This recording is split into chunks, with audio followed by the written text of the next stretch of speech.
Last class में हम लोगों ने क्या फिनिश कर लिया था? इमोशनल इंटेलिजेंस नाम का टॉपिक कंप्लीट फिनिश हो गया था। आज से हम लोग क्या स्टार्ट करने वाले हैं? Political thinkers. तो सबसे पहले कौन सा थिंकर लिया हुआ है? कौटिल्य। इनका एक और नाम क्या है? विष्णुगुप्त या फिर चाणक्य। तीनों के नाम के मीनिंग भी देखेंगे। इनका नाम वैसे क्या हुआ करता था? आचार्य विष्णुगुप्त, क्योंकि इनके शिष्य भी हुआ करते थे, गुरु थे, एक टीचर थे, राइट। कौटिल्य कब बोला गया इनको? जब इन्होंने कूटनीति इस्तेमाल करी, किसको जिताने के लिए? चंद्रगुप्त मौर्य के लिए इन्होंने कूटनीति इस्तेमाल करी तो बोला गया कौटिल्य। और एक और नाम क्या है इनका? चाणक्य। चाणक्य कब बोला गया? जब इन्होंने अर्थशास्त्र को लिखा था। ध्यान रहेगा। तो इनके तीन नाम है, क्या क्या? कौटिल्य, चाणक्य और विष्णुगुप्त। कौटिल्य कब कहलाया गए? जब कूटनीति इस्तेमाल करके इन्होंने किसको जिताया? एक छोटे से बालक को जिसका नाम था चंद्रगुप्त, और उसको क्या बनाया? राजा बनाया। तो he is a king maker. Vishnugupta कब बोला? जब वो अपने स्टूडेंट्स को पढ़ाते थे तब उनको क्या बोला जाता था? आचार्य विष्णुगुप्त। तीसरा क्या नाम था? चाणक्य। चाणक्य कब बोला? जब इन्होंने क्या लिखी? अर्थनीति, अर्थशास्त्र लिखी। बहुत ही फेमस बुक है जिसको आज भी यूज किया जाता है, जिसका रेलेवेंस आज भी है। ठीक है, तो किसके बारे में पढ़ना है हमको? कौटिल्य। कौटिल्य थे कौन? ही is an ancient thinker. Ancient thinker का मतलब क्या है कि पहले के टाइम में रहते थे। एंशिएंट हिस्ट्री में आपने पढ़ा होगा चंद्रगुप्त मौर्य वगैरह के बारे में, मौर्य डायनेस्टी। तो इसलिए इनको क्या बोला जाता है? He is an ancient thinker. ध्यान रहेगा। कब बहुत ज्यादा फेमस हुए थे? During the rule of Chandragupta Maurya, क्योंकि he was the king maker. ध्यान रहेगा। आगे क्या लिखा? He is famous for diplomacy and statesmanship. Statesmanship मतलब क्या होता है कि कोई ऐसा बड़ा आदमी जो एक मिनिस्टर, ये मिनिस्टर भी हुआ करते थे किसके रूल में? During the rule of Chandragupta Maurya. तो स्टेट्समैनशिप के लिए जाने जाते थे। मतलब इनके डिसीजन कैसे रहते थे? काफी गुड जजमेंट्स के लिए फेमस थे। अपने सारी चीजों को पढ़ेंगे। डिप्लोमेसी क्या थी, स्टेट्समैनशिप क्या थी, इनके क्या ओपिनियन थी, इनकी क्या थॉट प्रोसेस थी। ये किसकी बात करते थे हमेशा? Political realism. पॉलिटिकल रियलिज्म का मतलब क्या होता है? ये किसके अपोज होता है? आइडियलिज्म। देखना, दो टाइप की थ्योरी होती है भाई। इन लोगों ने किसको बनाया था? एक राजा को जिसका नाम क्या था? चंद्रगुप्त मौर्य। इन्होंने सारी बातें आइडियलिस्टिक बातें नहीं करी है। दो चीजें रहती है, एक आइडियलिज्म होता है और एक रियलिज्म होता है। जैसे आइडियलिस्टिक की मैं बात करूं, आइडियलिज्म क्या होता है कि king should make no war. ये बोल सकते हैं किंग को लड़ाई नहीं करना चाहिए, क्योंकि उसको क्या स्प्रेड करना चाहिए? पीस एस्टेब्लिश करना चाहिए। लेकिन ये बोलते हैं कि नहीं, वॉर इज नेसेसरी। तो ये किसकी बात करते हैं? हमेशा प्रैक्टिकल अप्रोच की बात करते हैं। तो ये बोलते हैं कि वॉर इज नेसेसरी। ध्यान रहेगा। सो ये आइडियलिस्टिक की बात नहीं करते, ये पॉलिटिकल रियलिज्म की बात करते हैं कि किंग को कहां जीना चाहिए? रियलिटी में, ना कि आइडियलिज्म में। यहां पर क्या लिखा हुआ है इन्होंने? किस पे बिलीव करते हैं? A man is great by deeds not by birth. मतलब ये किस पे बिलीव करते हैं? कर्मों पे विश्वास रखते हैं। बाय बर्थ से कोई भी बड़ा नहीं होता है। तो ये चीज ध्यान रहेगा। तो ये इनकी आइडियोलॉजी क्या समझ में आ रही है? लिबरल है या कंजर्वेटिव है? लिबरल है या कंजर्वेटिव है? लिबरल है। ठीक है, सबसे पहले देखते हैं। इनकी बहुत ही फेमस बुक थी, क्या नाम था उसका? अर्थशास्त्र। अर्थ का मतलब क्या होता है? इकोनॉमिक्स। धर्म, अर्थ, काम, मोक्ष, ये चार चीजें आदमी के लिए इंपॉर्टेंट रहती है। इन्होंने किसकी बात करी थी? अर्थशास्त्र। लेकिन अर्थशास्त्र में इन्होंने सिर्फ इकोनॉमिक्स की बात नहीं करी थी। इन्होंने किस किस की बात करी थी? अर्थनीति, विदेश नीति और दंड नीति। अर्थनीति का मतलब क्या है कि कोई भी स्टेट में इकोनॉमिक अफेयर्स कैसे होना चाहिए। इकोनॉमिक अफेयर्स मतलब समझते हो क्या होता है? कि स्टेट्स को कौन सी पॉलिसीज अडॉप्ट करना चाहिए जिससे उसके पास क्या है? मैक्सिमम रेवेन्यू है ना। वेलफेयर तो तभी हो पाएगा। तो इन्होंने पहली बात करी किसकी? अर्थनीति की। दूसरी बात किसकी करी? विदेश नीति की। फॉरेन अफेयर्स कैसे होना चाहिए। फॉरेन अफेयर्स समझते हो ना? फॉरेन अफेयर्स का मतलब क्या होता है? विदेश मंत्री तो आज भी होता है। ये सारी चीजें वहीं से कॉपीड है। विदेश मंत्री या विदेश नीति हमारी कैसे होनी चाहिए? पर इन्होंने बताया कि पड़ोसी हमेशा अपना दुश्मन होता है। और ये ट्रू है, आज के केस में भी होता है ना। हमारा दुश्मन कौन होता? पड़ोसी तो हमारा दुश्मन होता है। ठीक है, हमारा कोई दुश्मन सऊदी अरेबिया हमारा दुश्मन है क्या? नहीं। क्यों? क्योंकि वो हमारा नेबर नहीं है। तो इन्होंने क्या बताया कि neighbour is always the enemy. तो उन्होंने विदेश नीति के बारे में भी बात करी है। आगे अपन समझते हैं। फिर ये किसके बारे में बात करते हैं? दंड नीति। दंड नीति मतलब कि जस्टिस कैसा होना चाहिए? रेट्रीब्यूटिव होना चाहिए, प्यूनिटिव होना चाहिए, प्रिवेंटिव होना चाहिए। तो उसके बारे में भी अपन देखेंगे। इन्होंने बिगेस्ट गुरु मंत्र अपने स्टूडेंट्स को क्या दिया है? Never share your secrets with anybody, it will destroy you. कभी भी अपने सीक्रेट्स किसी के साथ शेयर नहीं करना चाहिए। क्योंकि होता क्या है, आप अपना सीक्रेट अपने बेस्ट फ्रेंड को बताते हो ये बोल के कि देखो मेरी कसम है किसी को मत बताना। वो बोलता हाँ कभी किसी को नहीं बताऊंगा, और आप अपना सीक्रेट उसके साथ शेयर करते हो। फिर वो आपका सीक्रेट अपने गर्लफ्रेंड बॉयफ्रेंड को पास ऑन कर देता है, और उसका वो गर्लफ्रेंड बॉयफ्रेंड पूरी क्लास में क्या कर देता है? पास ऑन कर देता है।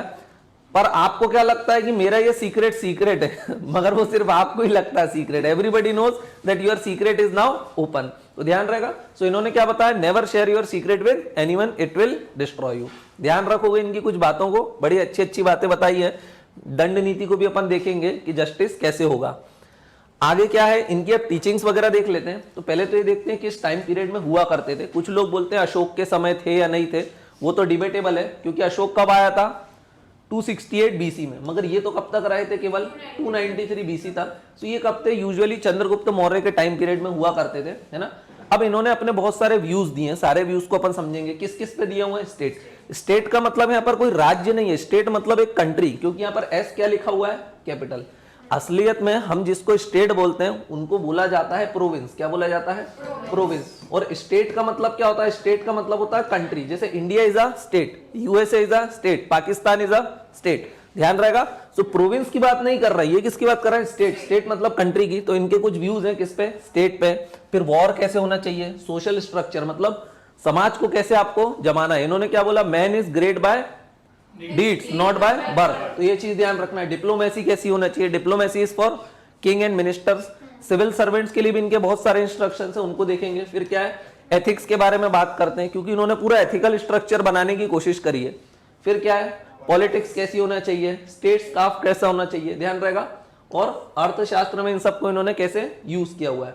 फिर ये किसकी बात करते हैं, मैंने पहले ही बताया, पॉलिटिकल रियलिज्म। मतलब ये किसकी बात करते हैं, प्रैक्टिकल अप्रोच की बात करते हैं कि वॉर जरूरी है क्या, कि आप कभी वॉर नहीं करोगे, ऐसा हो सकता है क्या।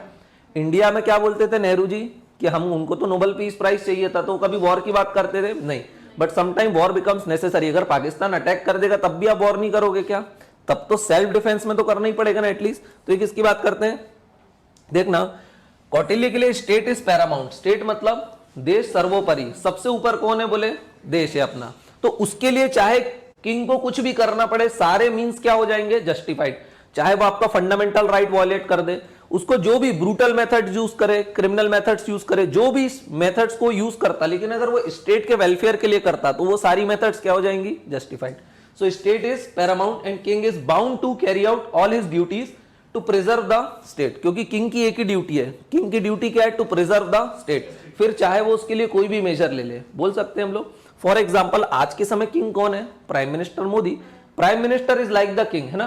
तो प्राइम मिनिस्टर की क्या ड्यूटी है, टू प्रिजर्व द स्टेट। फिर चाहे वो इसके लिए कोई भी मेजर्स को अडॉप्ट करे, लेकिन उसके किसका वेलफेयर होना चाहिए, स्टेट का।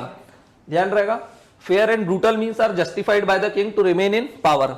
क्या फेयर और ब्रूटल मीन्स किंग यूज कर सकता है क्या, हाँ। देखो उस समय डेमोक्रेसी की बात करते थे क्या, उस समय तो मोनार्की चलता था, लेकिन वो जो मोनार्की चलाते थे ना उसको मोनार्कियल डेमोक्रेसी बोलते थे, कि किंग तो रहता था, लेकिन ऐसा नहीं कि किंग बिल्कुल ही डेस्पोटिक हो जाए, नहीं, डेस्पोटिक किंग नहीं था।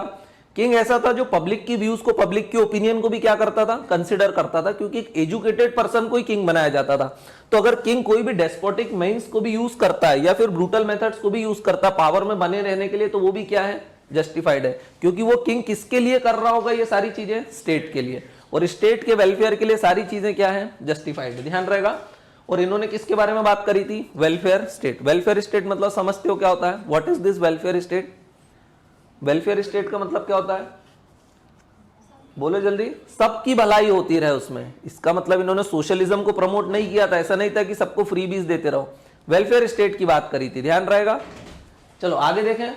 अब देखना, इन्होंने किंग और पब्लिक का एक रिलेशन बताया कि किंग कौन होता है, पब्लिक कौन होती। तो इन्होंने बोला king is like a father and public is like a son. So it is the duty of father for the welfare of son. ऐसे ही होता ना, आपके फादर की क्या ड्यूटी है, अपने बच्चों को क्या करते हैं, वो प्रोटेक्ट करते हैं, उनके वेलफेयर के लिए काम करते हैं। सो इन्होंने किंग को किसके कंपेयर किया है, फादर से, और पब्लिक क्या है, जनता क्या है, सन।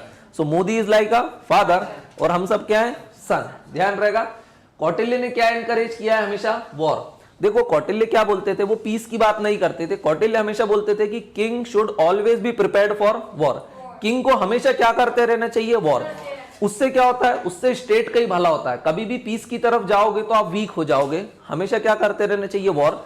एक तो उससे आप हमेशा प्रिपेयर रहोगे, अपने आप को प्रिपेयर रखोगे, प्लस उससे आप मोर और मोर टेरिटरीज को जीतते जाओगे। अगर टेरिटरीज को जीतोगे तो बड़ा एरिया आपके अंडर में आएगा, बड़ा एरिया अंडर में आएगा तो क्या होगा, आप ज्यादा लोगों पे टैक्स लगा पाओगे, ज्यादा लोगों पे टैक्स लगा पाओगे तो क्या आ जाएगा, पैसा, और पैसा आएगा तो उस पैसे को आप किसके लिए यूज करोगे, for the welfare of state. तो कौटिल्य एनकरेज वॉर। वॉर क्यों एनकरेज किया उन्होंने, for the protection of state and for the welfare of state, और welfare of state mean welfare of the people of country, ध्यान रहेगा। So Kautilya encourage war for preserving power of state, ध्यान रहेगा। अब कौटिल्य क्या बोलते हैं कि किंग को वॉर करना चाहिए, देखो एक तो स्टेट को प्रोटेक्ट करने के लिए प्लस उसके वेलफेयर के लिए। अगर वो किंग कंटिन्यूअसली वॉर करेगा तो उससे क्या होगा, उसका पावर भी बढ़ेगा, बढ़ेगा कि नहीं, क्योंकि हो सकता है वो अपनी नई नई टेक्निक्स को यूज करे, है ना। साइंस वगैरह में भी कौटिल्य काफी बिलीव करते थे, उसको भी आगे समझेंगे। फिर क्या लिखा हुआ है, कौटिल्य एडवोकेट्स साइंस। साइंस को क्यों एडवोकेट करते थे भाई, वो क्या बोलते थे, हमेशा नई नई टेक्नोलॉजी को क्या करो आप, एडॉप्ट करो, नए नए वेपन्स को क्या करो, यूज करो। नए नए वेपन्स को यूज करोगे तभी तो वॉर कर पाओगे, और वॉर कर पाओगे तो वेलफेयर कर पाओगे। तो ध्यान रखा, he encouraged science because it leads to increase in power. Artillery का मतलब क्या होता है, what is this artillery, weapons. देखो अभी तो आजकल इन्फेंट्री भी चलती है, आर्टिलरी, आर्टिलरी मतलब होता है शस्त्र ग्रह, शस्त्र होते हैं ना आपके पास बहुत सारे। इन्फेंट्री मतलब होते हैं घुड़सवारों की टीम। सो ये क्या बोलते हैं, आर्टिलरी कैसी होना चाहिए, हमेशा बहुत स्ट्रांग। क्यों होना चाहिए स्ट्रांग, क्योंकि ये किसको एनकरेज करते हैं, वॉर को, और अगर वॉर को एनकरेज करेंगे तो फिर आर्टिलरी को तो क्या होना पड़ेगा, स्ट्रांग, अदरवाइज आप तो वॉर हार जाओगे। सो हमेशा आर्टिलरी कैसी होना चाहिए, स्ट्रांग, जिससे क्या हो पाएगा, एफिशिएंट वे ऑफ प्रोडक्टिविटी, ध्यान रहेगा। नेक्स्ट क्या लिखा हुआ, अब किंग। किंग के लिए उन्होंने क्या करे, king should be duty bound, बोल सकते हैं। किंग को ऐसा नहीं है कि किंग है तो फिर हर कुछ करता रहे, पूरे दिन सो रहा है, टाइम पास कर रहा है। आज के राजाओं जैसा नहीं, बोले उनकी डेथ कब हुई, बोले 50-52 साल में मर गए। बोले क्यों मर गए, बोले बहुत शराब पीते थे। तो ऐसे दरुए राजाओं की बात नहीं करते हैं, ये एक ड्यूटी बाउंड किंग की बात कर रहे हैं। अब वो किंग कैसा होना चाहिए, ड्यूटी बाउंड। सबसे पहले किंग का एक पर्पस है, क्या है वो, that is creation of wealth. वो हमेशा किसको क्रिएट करेगा, वेल्थ को क्रिएट करेगा, इसीलिए वो वॉर भी करेगा, नई नई टेरिटरीज को अंदर भी लेगा, टैक्स लगाएगा। और टैक्स कैसा होना चाहिए, प्रॉपर होना चाहिए, ऐसा बहुत हाईली, आज के जैसा टैक्स सिस्टम नहीं होना चाहिए कि डायरेक्ट इनडायरेक्ट मिला मिला के 50-50% टैक्स ले रहे हो और जनता परेशान है। आज के टैक्स सिस्टम की बात नहीं करते हैं। ये क्या लाना चाहते हैं, राम राज्य। और राम राज्य मैंने बताया था, राम राज्य का मतलब क्या होता है, वेयर एवरीबडी इज हैप्पी, बोल सकते हैं सब लोग खुश हैं, कोई विडोहुड नहीं है, जनता एकदम सुखी, प्रजा सुखी, राम राज्य, बस ये उसकी बात करते हैं। आर्मी कैसी होना चाहिए, साउंड आर्मी। साउंड आर्मी मतलब very strong army. Standing army होना चाहिए। स्टैंडिंग आर्मी मतलब समझते हो, हमेशा तैयार होना चाहिए। पहले के राजाओं में, इंडिया के राजा इसलिए भी वीक थे कि उनके पास पहले क्या चलता था, फ्यूडल सिस्टम चलता था, फ्यूडलिज्म। समझते हो क्या होता है फ्यूडलिज्म, कि बिल्कुल राजा टॉप पे है, उसके नीचे बहुत सारे लोग रहते थे और वो छोटी छोटी टुकड़ियां मेंटेन करते थे। जब लड़ाई होती थी तो राजा क्या बोलता था अपने फ्यूडल को कि अपनी अपनी सेनाएं लेके आ जाओ, लड़ने चलते हैं। लेकिन सेना लेने के लिए वो सब जो परमानेंट आर्मी नहीं रहती थी, वो सब क्या किसान लोग रहते थे, राइट, काम कर रहे हैं खेती में। अब किंग ने बोला कि यार दुश्मन आ गया, जल्दी से तुम लोग आ जाओ। वो बोले अभी तो फसल बो रहा हूं मैं, टाइम लगेगा 15-20 दिन का। जब तक तो दुश्मन आके किंग को ही मार देता था, तो फिर किसान करेंगे क्या। तो ये क्या बोलते थे, हमेशा क्या रखना पड़ेगी आपको, स्टैंडिंग आर्मी। मतलब वो किसान नहीं है, वो हमेशा रेडी रहेंगे किसके लिए, वॉर के लिए। So king should have a sound army. Next क्या लिखा हुआ है, conquer more kingdom to enlarge the size of state. हमेशा आपको क्या करना है, दूसरे स्टेट पे अटैक करना है और उनको जीतते रहना है। अशोक ने शायद यही पॉलिसी को अडॉप्ट किया था, याद आया। तो अशोक ने कोई ऐसा नहीं कि लोगों पे अत्याचार किया था। अभी आगे भी देखेंगे कि अशोक ने एक गलती करी थी जिसके बारे में कौटिल्य ने सचेत किया था, लेकिन उसने उस चीज को फॉलो नहीं किया था। कौटिल्य ये नहीं बोलते कि कन्क्वेयर करो तो वहां के लोगों को भी मार दो, वो चीज तो गलत है ना। अगर फॉर एग्जांपल हम पाकिस्तान पे अटैक करते हैं तो पाकिस्तानी इसको नहीं मारना है, उनको क्या करना है, अपनी साइड लेना है कॉन्फिडेंस में लेकर के, ध्यान रहेगा। और जो राजा हार गया है उसके साथ भी हमको क्या ब्रूटल नहीं होना, उसको भी क्या करना है, अपना सबऑर्डिनेट बनाना है, यही बोल सकते हैं। ये शायद इस पॉलिसीज में राजपूत लोगों ने काफी मात खाए थे। ऐसे ही था ना, जब अलाउद्दीन खिलजी ने चित्तौड़गढ़ पे हमला किया था तो राणा रतन सिंह ने सारे अपने राजपूत राजाओं को, जो उसके दोस्त थे, उन सबको एक मैसेज भेजा था कि सब साथ हो गए तो अलाउद्दीन खत्म, वरना एक एक करके हम सब खत्म। तो वो साथ हुए क्या, उन्होंने बोला नहीं, उन्होंने बोला चित्तौड़गढ़ पे हमला हुआ, हम क्यों मदद करेंगे तुम्हारी। तो पहले चित्तौड़गढ़ गया, उसके बाद उसके अगल बगल के भी सब धीरे धीरे चले गए, क्योंकि अगर वो साथ हो जाते तो कंबाइंड फोर्सेस अलाउद्दीन को फिनिश कर देती। लेकिन उन्होंने ऐसा सोचा क्या, ठीक है, समझ गए। आगे चलते हैं। अब देखना, वॉर भी इन्होंने बताया कि वॉर के भी कुछ टाइप्स होते हैं। किंग को कितने टाइप के वॉर के लिए प्रिपेयर होना चाहिए। वॉर सिर्फ बाहरी लोगों से हमको खतरा नहीं होता, तो इन्होंने कितने बारे में बात करी, 3 टाइप ऑफ वॉर। पहला वॉर तो बोले ओपन वॉर, भारत पाकिस्तान, बोले पाकिस्तान ने सीधा हमला कर दिया, डायरेक्ट वॉर है, बोल सकते हैं। ओपन वॉर है between the states, Bharat Pakistan के वॉर की बात करते हैं। दूसरा वॉर है कंसील्ड वॉर, मतलब गुरिल्ला वॉर टैक्टिक्स, जैसे मराठास यूज करते थे अगेंस्ट द औरंगजेब। पहले मराठा एम्पायर तो औरंगजेब के अंदर आता था, वो डायरेक्ट औरंगजेब से लड़ सकते थे क्या? नहीं, तो वो छुप के लड़ते थे, उसकी सेनाओं को भगाते थे, यही करते थे। That is guerrilla warfare tactics. बाद में महाराणा प्रताप ने भी यही यूज करी थी अगेंस्ट द अकबर। और तीसरा क्या है? Silent war. ये कहां होता है? इनसाइड द किंगडम, पॉलिटिक्स जो चलते ना, राजा को हटाना है, उसी के मिनिस्टर प्लान कर रहे हैं कि इसको कैसे हटा दे, तो उसको क्या बोलते हैं हम? Silent war. साइलेंट वॉर भी बहुत जरूरी है, क्यों? क्योंकि इससे राजा को टॉपल किया जा सकता है, किया जा सकता है कि नहीं? और ये आपने हिस्ट्री में पढ़ा भी होगा। जैसे फॉर एग्जांपल कोई राजा अपने भाई को, अपने पिताजी को मार के राजा बन गया है, that is very common in the history, है ना। तो राजा को उसके लिए भी प्रिपेयर रहना चाहिए कि इनसाइड द किंगडम क्या चल रहा है, उसी के मंत्रिमंडल में क्या चल रहा है। और ऐसा आज भी होता है क्या? डेमोक्रेसी में भी यही होता है। साइलेंट वॉर भाई बीजेपी कांग्रेस क्या करते हैं actually? They are kind of silent war. BJP Congress को हटाना चाहती, कांग्रेस बीजेपी को हटाना चाहती, तो टॉपल ही तो करते हैं। बस एक बात है कि अगर मोदी जी को हटाना है तो उसके लिए उनको मारने की जरूरत नहीं है, जान से मारने की जरूरत है क्या? नहीं, क्योंकि डेमोक्रेसी में स्मूथ ट्रांजिशन हो सकता है पावर का, बोल सकते हैं। कांग्रेस हटी तो मनमोहन सिंह को मर्डर नहीं किया, मोदी जी धीरे से आ गए, मनमोहन सिंह रिटायर हो गए, मोदी जी भी एक दिन रिटायर हो जाएंगे, कोई दूसरा प्राइम मिनिस्टर आ जाएगा। So democracy is the only way to succeed the kingdom without killing the king, बोल सकते हैं। किंग मतलब प्राइम मिनिस्टर, ध्यान रहेगा। अब इन्होंने वुमेन की भी बात करी है थोड़ी बहुत। वुमेन का बोले कहां यूज ले सकते थे, उन्होंने बोला women can be used as a weapon of war. Women को कहां यूज करो? वॉर वगैरह में यूज कर सकते हो, एजेंट बना के भी भेज सकते हो दूसरे स्टेट में, मतलब हनी ट्रैप वगैरह की भी बात कर रहे हैं। क्योंकि इनका एक ही था, साम दाम दंड भेद, कोई भी चीजें चलेंगी, बट किसको प्रिजर्व करने के लिए? स्टेट को प्रिजर्व करने के लिए, for the welfare of the people, ध्यान रहेगा। He has strong belief in caste system. ये किस में बिलीव करते थे? कास्ट सिस्टम में बहुत स्ट्रांगली बिलीव करते थे। और क्या करते थे कि रिलीजन को यूज करो, बट किसके लिए यूज करो? Again for the welfare of state. Religion को मतलब इन्होंने बहुत सारी टीचिंग्स कहां से ली थी? महाभारत से ली थी, ध्यान रहेगा। तो इन्होंने क्या बोला था? रिलीजन को भी यूज कर सकते हैं, but again for the welfare of state. अलग अलग टाइप की पनिशमेंट की भी बात करी थी, लेकिन पनिशमेंट भी किसके बेसिस पे देते थे? ये कास्ट के बेसिस पे देते थे। चंद्रगुप्त की कास्ट का डिस्क्रिप्शन नहीं है, क्योंकि इन्होंने बोला था man is great by deeds not by birth. इन्होंने बोला था कि किसी को अगर वो वॉरियर है तो ऑटोमेटिक वो क्षत्रिय में जाएगा, अगर वो वॉरियर है तो, और अगर वो निकम्मा दरुआ है तो फिर उसको लोअर कास्ट में रखना पड़ेगा। ये चीज ध्यान रखना है। आप बड़े कब बनोगे? डीड से बनोगे। चाणक्य अपने आप को ब्राह्मण बताते होंगे, क्यों? क्योंकि उनके कर्म वैसे थे, बोल सकते हैं ना हम लोग, ध्यान रखना ये चीज। अब ये क्या बोलते थे कि इंडिविजुअल फंडामेंटल राइट्स, आज के समय भी कॉन्स्टिट्यूशन में पार्ट 3 ऑफ इंडियन पॉलिटी में क्या दिए हुए हैं आप लोगों को? Fundamental rights. Fundamental right is of utmost importance. Even state को भी रोकते हैं टू वायलेट फंडामेंटल राइट्स, बोलते हैं ना, they are negative restrictions on the state, बोल सकते हैं। लेकिन ये क्या बोलते थे? इंडिविजुअल के फंडामेंटल राइट्स भी किसके नीचे हैं? स्टेट की प्रायोरिटीज के नीचे। मतलब स्टेट क्या है? सर्वोपरि, उसके नीचे क्या आते हैं? Individual fundamental right. सो फंडामेंटल राइट्स की बात आज हुई है क्या? नहीं, ये पहले से चल रही है। और जो हमारे कॉन्स्टिट्यूशन में बहुत से फंडामेंटल राइट्स हैं वो डायरेक्ट कहां से लिए हमने? अर्थशास्त्र से, कौटिल्य के, ध्यान रहेगा। नेक्स्ट क्या लिखा हुआ है इन लोगों ने? Get rid of corporeal punishment. Corporeal punishment मतलब ऐसी पनिशमेंट नहीं देना बॉडीली पनिशमेंट कि हाथ काट दो, पैर काट दो, गला काट दो, नहीं। बोले इस टाइप की पनिशमेंट अवॉइड करो। छोटे छोटे क्राइम होते तो इस टाइप की पनिशमेंट नहीं देना, क्योंकि अत्याचारी राज्य बनाना है क्या? नहीं, थोड़ा एजुकेटेड होना चाहिए। पर इन्होंने क्या बोला? लोगों को क्या दो? फाइन।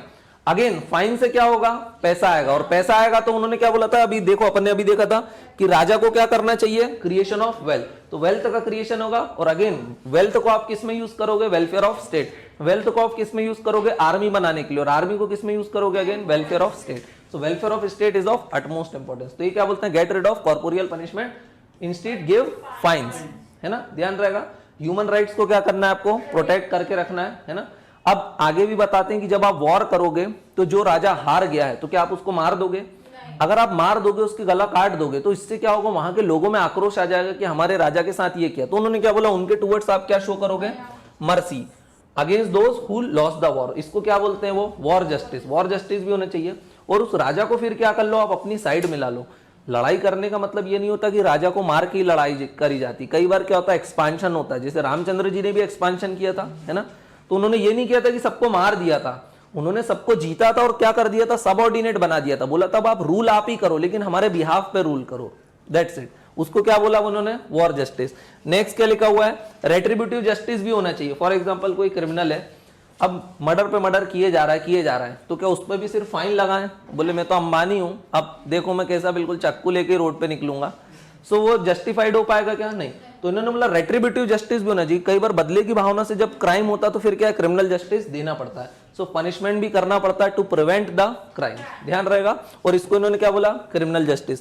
सो वॉर जस्टिस की बात करी और क्रिमिनल जस्टिस की बात करी। बट छोटे मोटे केसेस में आप क्या करोगे? फाइन वगैरह लगा के छोड़ दोगे। वैसे मोदी जी ने भी इसको अडॉप्ट किया कि नहीं? पहले क्या होता था, जैसे एक होता है सीएसआर। सीएसआर का मतलब क्या होता है?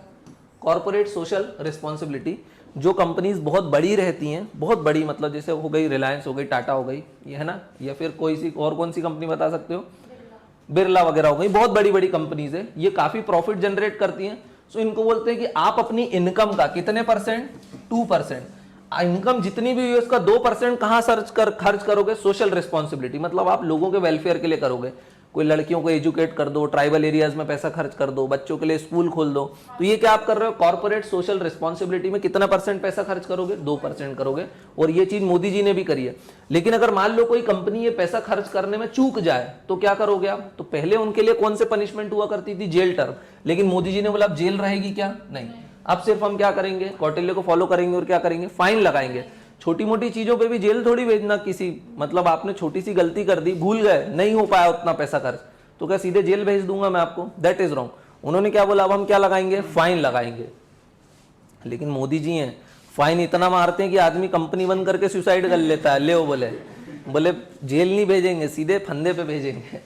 ठीक है, आगे बताते हैं कि पनिशमेंट तो होना चाहिए, लेकिन ब्राह्मण्स को कैसी पनिशमेंट देना चाहिए? कंपैरेटिवली लेस पनिशमेंट देना चाहिए, ये उन्होंने बोला था। लेस सीवियर पनिशमेंट, ध्यान रहेगा। अलग अलग क्राइम के लिए कैसी पनिशमेंट होना चाहिए? अलग अलग।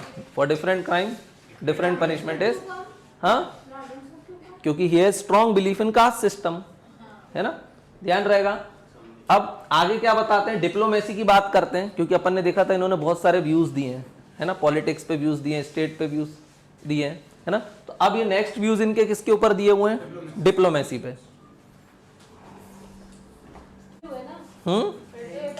नहीं हुए, अभी आगे तो पढ़ लो उनको पहले। अभी देखते हैं इन्होंने डिप्लोमेसी के बारे में क्या बोला। देखो इनके लिए सबसे इंपॉर्टेंट क्या है? नेशन। नेशन फर्स्ट बोलते हैं ना, आर्मी में भी ये रहता है ना, नेशन फर्स्ट। सो नेशन के सेल्फ इंटरेस्ट इंपॉर्टेंट है, लेकिन किस फील्ड में इंपॉर्टेंट होना चाहिए? पॉलिटिकल, इकोनॉमिकल और मिलिट्री। आज भी हम सब इसी पे फोकस करते हैं ना। पॉलिटिकल का मतलब क्या होता है? पॉलिटिकल सेल्फ इंटरेस्ट का मतलब क्या होता है? पॉलिटिकल मैप का मतलब क्या होता है? टेरिटोरियल एरिया, है ना, उसको प्रोटेक्ट करो। इकोनॉमिकल मतलब अगर आपके गुड इकोनॉमिक्स होंगे, आप आर्थिक रूप से स्ट्रांग होगे, तो ऑटोमेटिक आप पॉलिटिकल और मिलिट्रिकल भी स्ट्रांग हो जाओगे ना। और मिलिट्री तो स्ट्रांग होना ही चाहिए, क्योंकि कौटिल्य बिलीव इन वॉर। तो उनको तो क्या पसंद था? बोले वॉर करते रहो कंटिन्यूअसली, ध्यान रहेगा। फिर ये अब एक कॉन्सेप्ट के बारे में बात करते हैं, जिसको हम क्या बोलते हैं? राज ऋषि। क्या बोलते हैं? राज ऋषि, मतलब concept of a good king. कि गुड किंग कैसा होना चाहिए? अगर देखो, हाँ, किंग का क्या काम है बताओ जल्दी से। या हम लोग जो भी सिविल सर्वेंट्स वगैरह पढ़ते हैं, उनका एक ही काम है, वेलफेयर, मतलब गुड गवर्नेंस प्रोवाइड करना, यही काम है। तो किसके बारे में बात करते हैं? राजश्री कंसेप्ट, कि एक अच्छा किंग कैसा होना चाहिए जिससे क्या आ सके? Good governance. सो किंग को क्या करना चाहिए? तो किंग की कुछ ड्यूटीज को देखो उन्होंने किस टाइप से यूज किया है। किंग की जो इंडिविजुअल इंटरेस्ट है उसको किसके साथ मिक्स करना चाहिए? उसको ड्यूटीज के साथ। ऐसा नहीं है कि किंग अपने खुद के पर्सनल इंटरेस्ट पे ध्यान दे, उसके सारे पर्सनल इंटरेस्ट किसके साथ लिंक होना चाहिए? उसकी ड्यूटीज के साथ। नेक्स्ट क्या बोला उन्होंने? Avoid extreme. एक्सट्रीम्स मतलब समझते हो ना, एकदम आर पार वाले डिसीजन नहीं लेना चाहिए, उनको क्या करना चाहिए? अवॉइड, क्योंकि बाकी लोगों का भी क्या करना है? आपको ध्यान रखना है। थर्ड क्या दिया हुआ है? पब्लिक सर्वेंट और किंग को उनकी सैलरीज को क्या करना चाहिए? फिक्स। किंग है इसका मतलब ये नहीं कि जो टैक्स कलेक्शन आया वो उसकी सैलरी हो गई, नहीं, वो किसके लिए पैसा है? वो तो स्टेट के लिए पैसा है, वो तो वेलफेयर के लिए। इसलिए इन्होंने मोनार्की की तो बात करी है, लेकिन यहाँ पर मोनार्कियल डेमोक्रेसी भी आ जाती है, क्योंकि किंग अपनी सैलरी को क्या रखेगा? फिक्स। भाई किंग का मतलब क्या है? किंग मतलब राजा। तो जो भी टैक्स आया तो क्या वो किंग की इनकम हो गई? क्या कायदे से तो हो गई, लेकिन ये क्या बोलते हैं कि ऐसा नहीं कि वो पूरा पैसा यूज कर लेगा, खर्च कर देगा, नहीं, वो क्या करेगा? उसकी कुछ सैलरी लेगा, भले वो सैलरी हाई हो सकती है। प्राइम मिनिस्टर भी एक सैलरी लेते हैं, पता है ना, प्रेसिडेंट भी एक सैलरी लेते हैं, उनकी सैलरी में इंक्रीमेंट भी होता है, उसके बिल भी आते हैं, लेकिन उसमें बीजेपी कांग्रेस आपस में लड़ते नहीं है, चुपचाप क्या करते हैं? बढ़ा लो, क्योंकि सबकी बढ़ने वाली है। बोल सकते हैं पब्लिक सर्वेंट और किंग की क्या होना चाहिए? सैलरीज फिक्स होना चाहिए। स्पेशली क्या बोलते हैं ये कि जो पब्लिक सर्वेंट होते हैं, पब्लिक सर्वेंट मतलब सिविल सर्वेंट, है ना, जिसके लिए आप लोग तैयारी कर रहे हो, ये बोलते हैं कि इनकी सैलरीज भी अच्छी होना चाहिए, इनको कम सैलरीज दोगे तो ये क्या करेंगे, करप्शन में एंगेज हो जाएंगे। सो इनको सैलरीज इतनी अच्छी दो कि ये करप्शन में एंगेज ना हो। नेक्स्ट क्या लिखा हुआ है, maintain law and order, law and order for the proper functioning of state, ध्यान रहेगा। ही प्रमोटेड मोनार्की, ऑलरेडी बता दिया किसको प्रमोट करते हैं, मोनार्की को। अभी देखना ये और भी कुछ बताते हैं किंग के बारे में। देखो किंग की लाइफ कैसी होना चाहिए, इवन पर्सनल लाइफ के बारे में भी बात करते हैं। ये बोलते हैं कि किंग को क्या होना चाहिए, 100% सेटिस्फाइड होना चाहिए हर चीजों से, उसको जो सुख समृद्धियां चाहिए वो सब उसको दो, ताकि वो उन चीजों में ध्यान ना लगा और हमेशा किसके लिए वर्क करता रहे, स्टेट के लिए। वैसे किंग के लिए सेल्फ कंट्रोल की भी बात करते हैं, सेल्फ रिस्ट्रेंट्स भी जरूरी है, समझ में। अनलिमिटेड डिजायर होंगी तो फिर क्या हो जाएगा, अनलिमिटेड डिजायर और the cause of sorrow. Buddha ने बोला है ना ऐसा, बुद्ध ने नहीं बोला है, इसके पहले भी कईयों ने बोल दिया था, उन्होंने भी किसी से कॉपी कर लिया था। तो ध्यान रहेगा, desire is the cause of sorrow, ये कौन बोलता है, बुद्ध के पहले वाले लोग। ठीक है, चलो अब इन्होंने करप्शन पे भी बोला है। करप्शन आप लोग भी पढ़ते हो, इंपॉर्टेंट, सिविल सर्वेंट की एक फाउंडेशनल वैल्यू है टू रिड्यूस द करप्शन, बोल सकते हैं हम। आप सबका काम क्या है, करप्शन को कम करना। आप सब राजा हरिश्चंद्र बनने वाले हो आगे चल के, तो उसके लिए भी इनके भी कुछ देख लो कि और बढ़िया राजा हरिश्चंद्र कैसे बना जा सकता है। तो इन्होंने क्या बोला, strong measure should be taken by king to prevent the corruption. अब करप्शन को प्रिवेंट तो करना है, प्लस साथ में क्या देना है आपको, सजाएं भी देना। अगर कोई करप्शन करता तो उसको पनिश करना भी जरूरी है, ताकि एग्जाम्पल तो सेट करना पड़ेगा ना, है ना। नेक्स्ट क्या लिखा हुआ है, code of conduct, code of conduct होना चाहिए किसके लिए, for minister as well as king. Minister और किंग के लिए भी code of conduct. Code of conduct मतलब क्या करोगे और क्या नहीं करोगे। अच्छा, सिविल सर्वेंट्स के लिए भी होता है ना कोड ऑफ कंडक्ट आज के समय में, हाँ। कोड ऑफ एथिक्स भी होता है और कोड ऑफ कंडक्ट भी होता है। वैसे हमारे यहाँ पे मिनिस्टर्स के लिए कोड ऑफ कंडक्ट है क्या, नहीं है, नहीं है। कोड ऑफ कंडक्ट नहीं है कि मिनिस्टर का आचरण कैसा होगा। हमारे यहाँ के मिनिस्टर के आचरण देखें कैसे हैं, आजकल उनको बसों में ले जाके होटल में रखना पड़ता है, इतने बिकाऊ हो जाते हैं कि बाहर निकलते से ही भागते हैं इधर उधर, यहाँ पैसा यहाँ पैसा। मतलब डेमोक्रेसी के नाम पे धब्बा है ये, कायदे से देखा जाए ना। बोलते ना क्या करते हैं इनको, बोले महाराज के एमएलए को कहाँ ले गए, बोले आसाम ले जाके होटल में बंद कर दिया। क्यों, इससे पता चलता वो कितने बड़े बिकाऊ हैं, क्योंकि बिक जाएंगे वो, राइट। तो उनको होटल में बंद करते हैं, मोबाइल नहीं देते हैं कि तुम मोबाइल भी मत चलाओ, क्योंकि भरोसा ही नहीं है उन पर। तो ये क्या है, कोड ऑफ कंडक्ट होना चाहिए किसके लिए, मिनिस्टर्स के लिए भी होना चाहिए। हमारे यहाँ पर नहीं है वैसे, बट कौटिल्य ने तो उस समय भी सजेस्ट करा था code of conduct for minister as well as king. King के लिए भी सजेस्ट किया था, ध्यान से देखो। किंग मतलब राजा होता है, लेकिन राजा के भी आचरण को इन्होंने बताया था कि उसका कोड ऑफ कंडक्ट ऐसा ही होना चाहिए, अगर नहीं है तो वो फिर राजा बनने लायक नहीं है। ध्यान रहेगा। क्वालिटी ऑफ लीडरशिप कैसी होना चाहिए, हमेशा मेरिट बेस्ड, कि जो भी आप चूज करोगे, किंग हो या मिनिस्टर हो या सिविल सर्वेंट हो, हमेशा उसको कैसे चूज करोगे आप, मेरिट बेस्ड। तो यहाँ पे कोई रिजर्वेशन की बात कर रहे हैं क्या, ये नहीं, हमेशा किसकी बात कर रहे हैं, मेरिट बेस्ड। और ध्यान रखना, कास्ट सिस्टम उस समय प्रेवलेंट था क्या, ये बोलते हैं man is great by deeds and not by birth. तो वहां पर अगर कोई बहुत होशियार है, चाहे वो किसी भी कैटेगरी में पैदा हुआ, अगर वो बहुत ज्यादा होशियार है तो ऑटोमेटिक उसको कहां बना दिया जाएगा, ब्राह्मण बना दिया जाएगा। बहुत अच्छी लड़ाई वड़ाई करता है, एकदम ब्रेव है, बिल्कुल हट्टा कट्टा दिख रहा है, तो फिर उसको क्या बना देंगे, क्षत्रिय बना देंगे। ट्रेड व्रेड में एक्सपर्ट है तो क्या बोलेंगे, वैश्य बना देंगे। ध्यान रहेगा, क्वालिटी ऑफ लीडरशिप उसमें होना चाहिए, और वो कैसी होगी, merit based. As soon as fear approaches near attack it and destroy it. ये किसके लिए बोलते हैं वो लाइन, एनिमी के लिए। क्या बोलते हैं कि जब भी लगे कि खतरा पास आ रहा है, तुरंत क्या करो, उस पर हमला करो और उसको फिनिश कर दो। इससे पहले कि वो खतरा आपको ओवर पावर कर दे, इसके पहले आप क्या करो, उस खतरे को फिनिश कर दो। ये लाइन उन्होंने पाकिस्तान के लिए उस समय बोल दी थी। पाकिस्तान क्या है, फियर फॉर अस बोल सकते हैं, लेकिन वो हमारे मिनिस्टर्स को आज भी क्या गाइड कर रहे हैं, attack it and destroy it, बोल सकते हैं। ये बात सही है। इसलिए उस समय मौर्य साम्राज्य, जिसको मौर्य एम्पायर बोलते थे, इतना ज्यादा पावरफुल हो गया था, क्योंकि वो किस पे वर्क करता था, जो कौटिल्य की अर्थशास्त्र है, इट्स लाइक अ कॉन्स्टिट्यूशन, बोल सकते हैं हम। ये कॉन्स्टिट्यूशन था, और कॉन्स्टिट्यूशन को फॉलो तो करना ही पड़ता था वहां के राजाओं को, मिनिस्टर्स को। तो कॉन्स्टिट्यूशन कितना स्ट्रांगली दिया हुआ है, दिख रहा है, हर चीज के लिए उन्होंने बताया है, इवन एनिमी के लिए भी बताया है। वहां पर ऐसा नहीं है कि मोदी जी जाके बातें कर रहे हैं, बातें मत बनाओ के ना, ठीक है, क्या करो, सीधे अटैक करो, है ना। हमारे यहाँ तो क्या है, बड़ी बड़ी बातें और वड़ा पाव खाते, यही करते हैं, चाय नाश्ता करके घर चले जाते हैं। अब इन्होंने एक सप्तांग थ्योरी दी है, बहुत इंपॉर्टेंट है Saptanga theory, that is essential for essential organisation of state, कि स्टेट में क्या क्या होना चाहिए। स्टेट में क्या होना चाहिए, देखो आज भी नेशन मतलब क्या होता है, नेशन स्टेट आप लोग पढ़ते हो ना पॉलिटिकल साइंस वगैरह में। तो स्टेट में क्या क्या होना चाहिए, सबसे पहले कौन होना चाहिए, स्वामी। स्वामी मतलब किंग, रूलर, जो आपको क्या करने वाला है, रूल करने वाला है।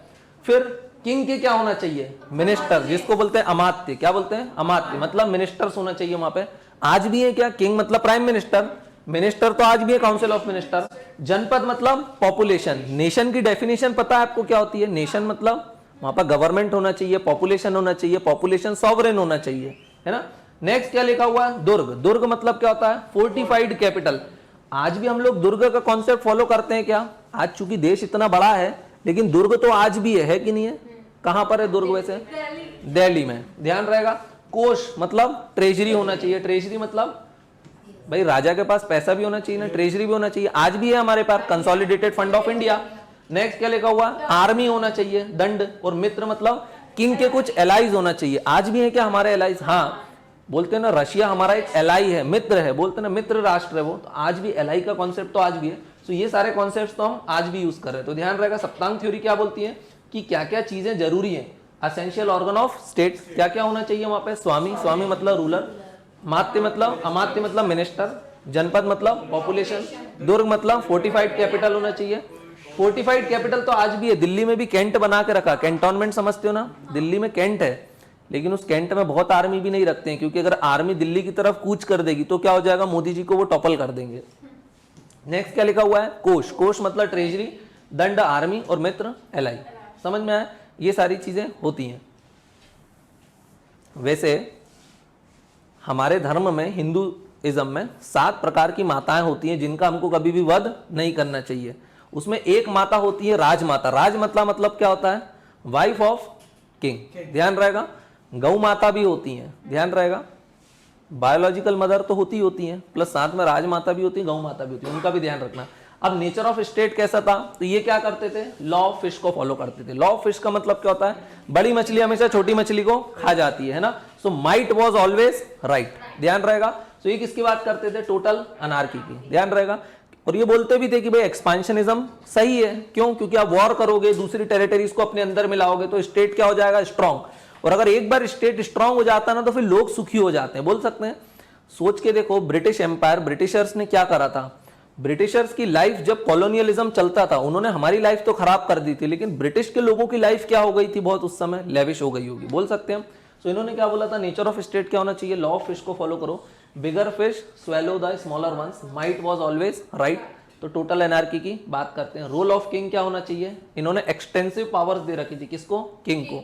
लेकिन किंग की ड्यूटीज भी थी, पावर्स तो दी थी, साथ में क्या दी थी, ड्यूटीज भी जड़ दी थी, कि पावर भी लो ड्यूटीज भी लो, ध्यान रहेगा। और हमेशा क्या किसकी बात करते थे, डेस्पोटिक स्टेट। डेस्पोटिक मतलब अत्याचार नहीं है यहाँ पर, मतलब क्या है कि एब्सोल्यूट पावर टू किंग। अब देखो किसी को भी पावर एब्सोल्यूट दे दो, सो एब्सोल्यूट पावर करप्ट्स एब्सोल्यूटली। अगर बहुत ज्यादा अनलिमिटेड पावर दे दिए तो अनलिमिटेड करप्ट वो ऑटोमेटिक हो जाएगा, ध्यान रहेगा।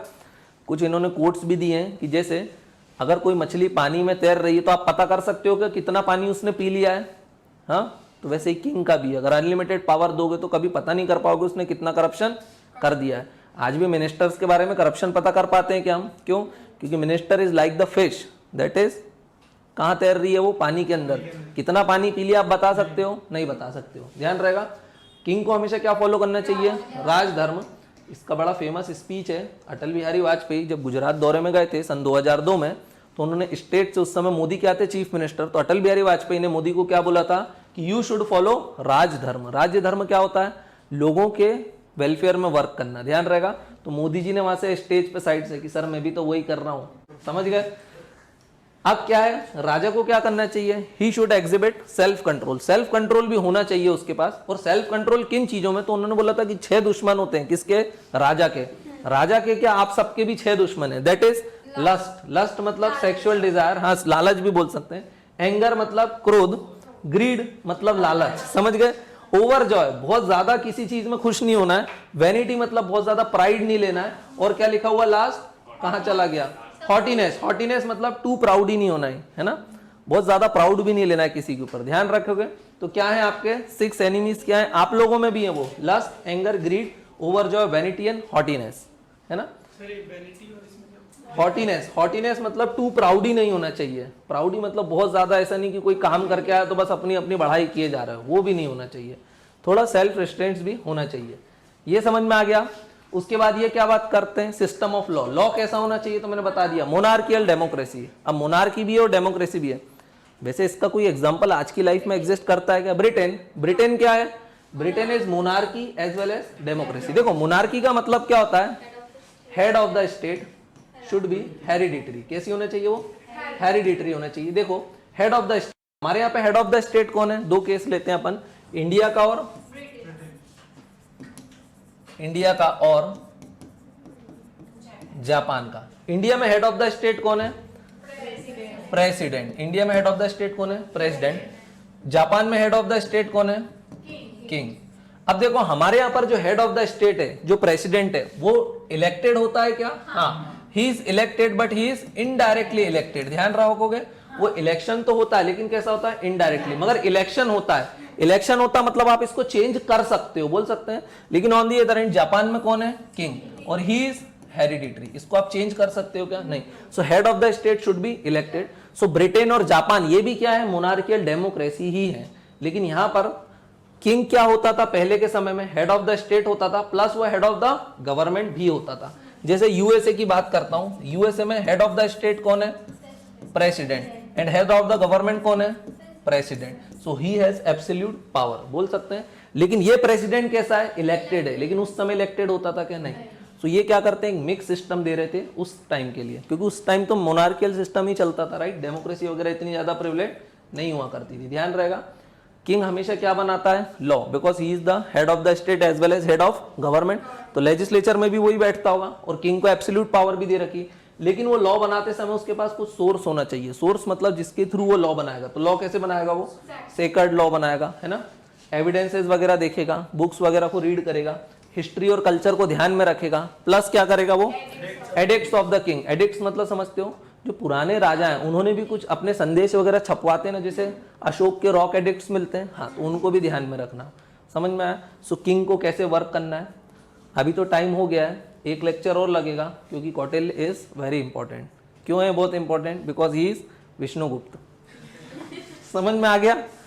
बाकी कंटिन्यू कब करेंगे अपन? कल कंटिन्यू करेंगे। अभी किसी को डाउट है क्या? नहीं, ठीक है। लास्ट क्लास में हम लोग क्या कर रहे थे? पॉलिटिकल थिंकर कौटिल्य को देख रहे थे, जिनका दूसरा नाम चाणक्य या विष्णुगुप्त भी था। उनको फिनिश कर लिया था, थोड़ा सा बचा हुआ था टॉपिक, उसको आज फिनिश कर लेते हैं। तो हम लोगों ने कल ये भी देखा था कि सिस्टम ऑफ लॉ उस समय कैसा हुआ था। तो हम लोग बोलते थे मोनार्कियल डेमोक्रेसी, की मोनार्की भी हुआ करती थी और डेमोक्रेसी टाइप हुआ करता था। क्यों? क्योंकि जो किंग रहता था वो लॉ तो बनाता था, लेकिन उसके लॉ के कुछ सोर्सेज होते थे, और वो सोर्सेज उसको किसकी तरफ लेकर के जाते थे? डेमोक्रेसी की तरफ। फॉर एग्जाम्पल, अगर उसको लॉ बनाना है तो वो किसकी हेल्प लेगा? सेक्रेड लॉ वगैरह की, रिलीजियस लॉ वगैरह की, एविडेंसेस वगैरह देखेगा, जो ओल्ड एविडेंसेस है। फिर वो क्या देखेगा? हिस्ट्री और कल्चर देखेगा। और लास्ट क्या लिखा हुआ है? Addicts of the king. Addicts मतलब समझते हो ना, जैसे अशोका ने एडिक्ट्स उभरवा दिए थे, इंस्क्रिप्शंस वगैरह। ध्यान रहेगा। अब उस समय क्या होता था? देखो, कौटिल्य एंशिएंट थिंकर था, काफी पहले समय की बात थी ना, तब भी सारा का सारा प्रोसीजर कैसा होता था? कोडिफाइड होता था। मतलब उन लोगों के पास भी एक कॉन्स्टिट्यूशन बुक टाइप कुछ ना कुछ हुआ करती थी, and that is written also, क्योंकि सारी चीजें क्या थी वहां पर?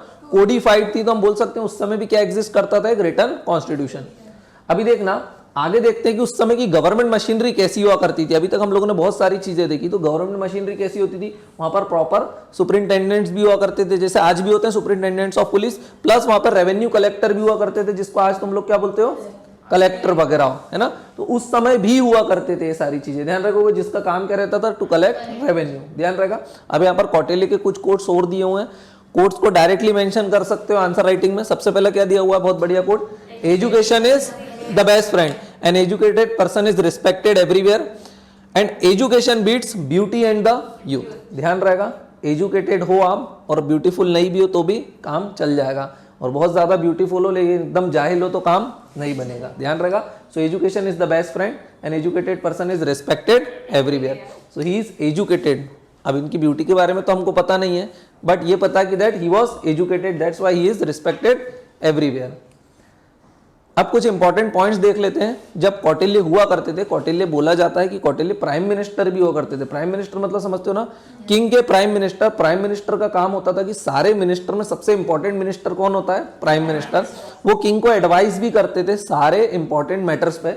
तो उसके दौरान कुछ अपन इंपॉर्टेंट पॉइंट्स देख लेते हैं। जब कौटिल्य हुआ करते थे तब सिस्टम कैसा हुआ करता था, तो ध्यान रखना ड्यूटीज और फंक्शंस कैसे रहते थे, top to bottom. Top to bottom मतलब कि सबसे हायरार्कियल लेवल चलता था, किंग एट द टॉप और उसके नीचे फिर मिनिस्टर, उसके नीचे काउंसिल ऑफ मिनिस्टर, फिर सारा सिस्टम वर्क करता था। तो सिस्टम कैसा रहता था, टॉप टू बॉटम।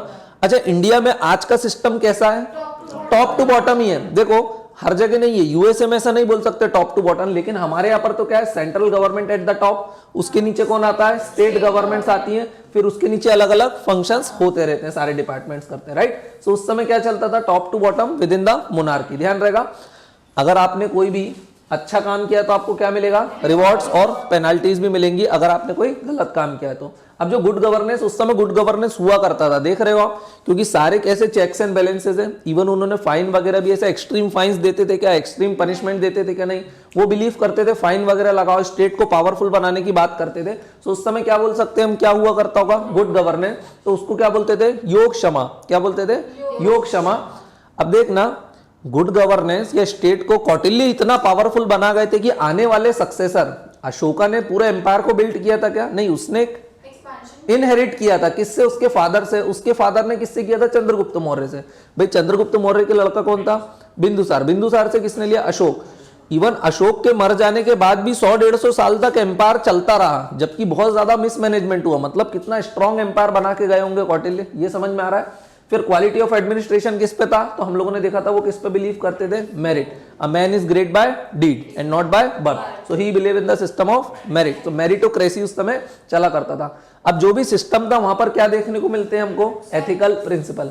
इसलिए तो इनको हम एथिक्स में पढ़ते हैं ना, कि ये एथिकल प्रिंसिपल को फॉलो करते थे। तो एथिकल प्रिंसिपल में किन चीजों पे ज्यादा फोकस थे, इगैलिटेरियन पे। Egalitarian means equal pay for equal work, तो ये चीज चलती थी वहां पे। विजिलेंस था, प्रॉपर विजिलेंस मतलब कि जैसे मैंने बताया था, हाँ, सिविल सर्वेंट, जैसे मैंने बताया था, अगर तालाब में मछली है वो कितना पानी पी जाती है आप पता कर सकते हो। तो ऐसे ही कौटिल्य बोलते थे कि public servants are so powerful कि अगर वो सरकारी मनी को या गवर्नमेंट का जो पैसा उसको अगर चोरी करते हैं, स्टीलिंग करते हैं, तो पता कर पाना बहुत मुश्किल है। इसलिए क्या होना चाहिए, हमेशा विजिलेंस। आज भी चलता ना, सेंट्रल विजिलेंस कमीशन है कि नहीं है, हाँ, सीवीसी। विसल ब्लोइंग मैकेनिज्म होता था, जो विसल ब्लोअर्स रहते थे उनको हमेशा क्या मिलता था, हम लोगों ने यहाँ पर देखा था, रिवॉर्ड्स वगैरह दिए जाते थे। विसल ब्लोअर से क्या होता है, करप्शन रिड्यूस होता है। फिर एथिक्स वगैरह, एथिकल प्रिंसिपल को क्या करते थे, प्रमोट करते थे। और अगर विसल ब्लोइंग में कोई गलती होती है तो फिर क्या मिलता था, प्रॉपर पनिशमेंट भी अवॉर्ड की जाती थी। बट यूजुअली पनिशमेंट किस टाइप की रहती थी, फाइन वगैरह देते थे वो, ध्यान रहेगा, है ना। एक्सट्रीम पनिशमेंट को क्या करते थे, अवॉइड करते थे। लेकिन इसका मतलब ये नहीं था, डेथ पेनाल्टीज भी दी जाती थी, लेकिन वो क्या होती थी, rarest of the rare cases में दी जाती थी, जैसे आज हमारे यहाँ पे फॉलो होता है। उनके कुछ और कोड्स भी दिए हुए हैं, every neighbouring state is an enemy and that enemies friend is, sorry, and enemies enemy is friend. क्या बोलते हैं वो, हर आपका जो पड़ोसी है वो आपका क्या है, दुश्मन है। लेकिन दुश्मन का दुश्मन क्या होता है, दोस्त होता है। ये आप सबने पढ़ा है, तो वो किसने बताया था, कौटिल्य ने बताया था, ध्यान रहेगा।